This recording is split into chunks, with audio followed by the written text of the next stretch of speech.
L'infection à Candida albicans est la plupart du temps liée à un excès d'hygiène ou bien à un excès de couverture, les jeans, les vêtements trop serrés, les dessous en nylon.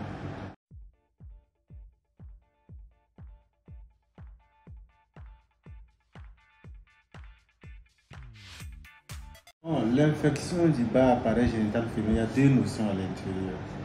Il y a l'infection d'une part et il y a le bas appareil génital d'autre part. L'infection, c'est la colonisation de l'appareil de la femme par des germes avec réaction inflammatoire. Donc il y a des germes, des micro-organismes qui ne sont pas bons de nature, qui pullulent, qui pénètrent au niveau de l'appareil génital de la femme, qui se développent là-bas et qui provoquent des manifestations cliniques. C'est ça l'infection. Maintenant, le bas appareil génital, c'est l'ensemble des organes génitaux de la femme qui comprennent la vulve, ce qu'on voit dehors, le vagin et puis l'orifice externe du col. C'est vraiment ce qu'on voit lorsqu'on arrive à placer un appareil au niveau du vagin de la femme. Tout ce qu'on voit là, on appelle ça le bas appareil génital.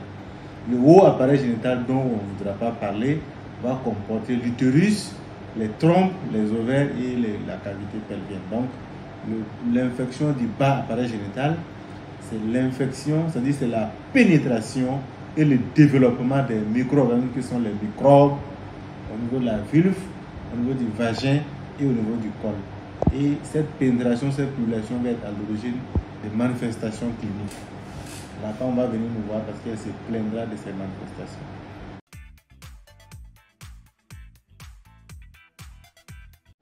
Les infections les plus courantes au niveau du bas appareil génital sont les mycoses. Donc, c'est les infections à Candida albicans, ce sont les levures. Voilà, c'est-à-dire que les levures sont des germes qui sont en temps normal dans le vagin de la femme, mais pour des raisons données, ces levures-là se mettent à agresser la femme. Ça devient maintenant une infection qu'on appelle la candidose vaginale, de loin la plus fréquente. Donc, c'est l'infection du vagin par les levures qui est l'infection la plus fréquente. Les infections du type candidosique sont liées surtout au comportement de la femme.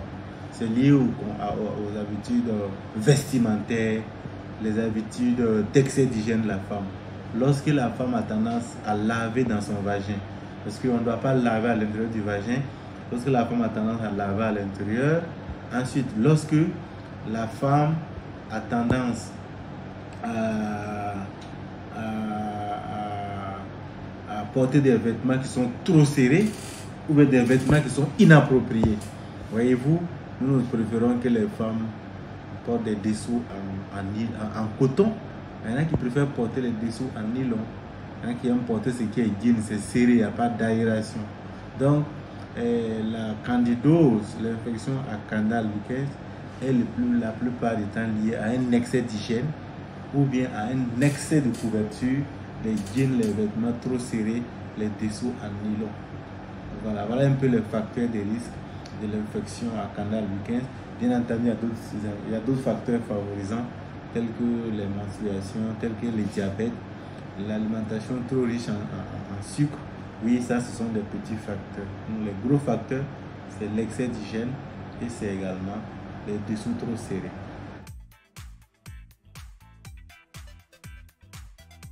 Si ces infections génitales, notamment la candidose, n'est pas traitée correctement, elle va favoriser le développement d'autres infections qui vont maintenant monter sur le haut appareil et par exemple qui vont aller créer ce qu'on appelle chez la femme l'obstruction des trompes. Les trompes seront bouchées. Donc si vous avez une infection vaginale basse qui est trop chronique, elle va faciliter le développement d'autres infections qui vont concerner le haut appareil génital. Et le haut appareil génital maintenant, c'est lui qui est vraiment responsable de la procréation. Et si lui il est infecté, la femme peut avoir des difficultés pour procréer.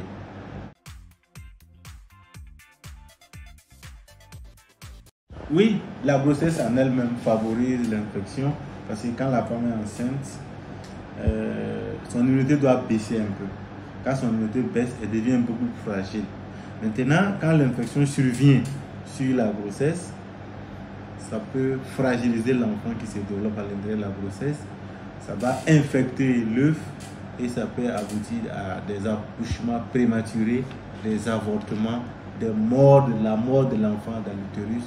Et effectivement, ça peut aussi aboutir à une situation où on peut arriver au décès de la femme enceinte.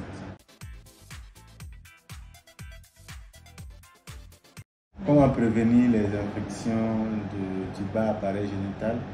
D'abord, c'est de respecter les mesures diététiques qu'on a proposées. Il faut que la femme évite de laver à l'intérieur de son vagin. Il faut que la femme évite de porter les dessous trop serrés, les jeans et autres. Il faudrait également que la femme essaie de contrôler son alimentation, que ça ne soit pas trop sucré. Et bien entendu, lorsqu'elle est enceinte, elle doit être bien surveillée pour ne pas qu'on aboutisse à des situations désagréables. Donc, c'est en fait l'éducation sexuelle, comment bien entretenir, avoir une bonne hygiène génitale, une bonne hygiène intime. L'hygiène intime ne veut pas dire laver l'intérieur du vagin avec un filet, non, c'est pas adapté. On lave juste les dehors avec de l'eau simple, on lave jamais à l'intérieur. Donc voilà les gages pour que la femme ait une bonne hygiène intime au niveau de bas appareil génital. Également, ne pas avoir une sexualité désordonnée, faire des rapports sexuels avec plusieurs partenaires, ça expose. Vous savez que pour des rapports sexuels, les mouvements de va-et-vient facilitent un peu le passage des germes de dehors vers dedans. Et donc, plusieurs rapports avec plusieurs partenaires également risqueraient de favoriser les infections génitales basses et se compliquer par la suite d'infections génitales hautes. Voilà un peu ce qu'on peut dire, l'éducation sexuelle et l'hygiène personnelle en évitant tout ce qui est trop serré.